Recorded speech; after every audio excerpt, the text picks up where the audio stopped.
Now that we've seen a quick glimpse at the plots that are possible for a number of scenarios, let's go through a quick example to see the difference in the questions we can answer using these plots. Consider I run a blog and I want to understand traffic on the blog. For simplicity, let's just use 12 months worth of traffic. If we wanted to know which month we had the most traffic, the best plot would be a bar chart or a Pareto chart, as this would put the months in order from highest to lowest traffic.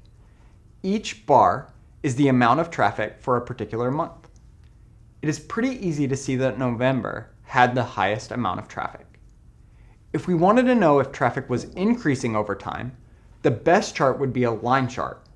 The same information is present here, but it's easier to see that overall traffic appears to be increasing just from the changing in the bars to a line.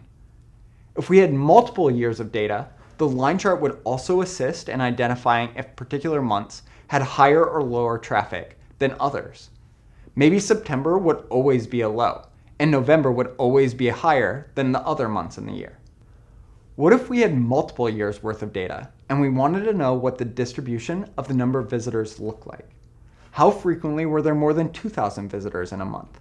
What was the most common number of visitors? From either the bar or the line chart, this could be tough to tell, and neither of these questions are aimed at understanding the time component. We're interested in specifically looking at the count. A histogram of the number of visitors looks like this, and it's useful for better understanding the typical number of visitors in a month. And the height of the bars tells us how often a certain number of visitors has occurred.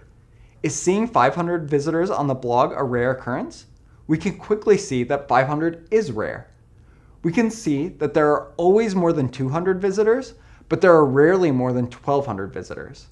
The most common number of visitors is between 325 and 450. These observations would have been much more difficult to see on those earlier plots.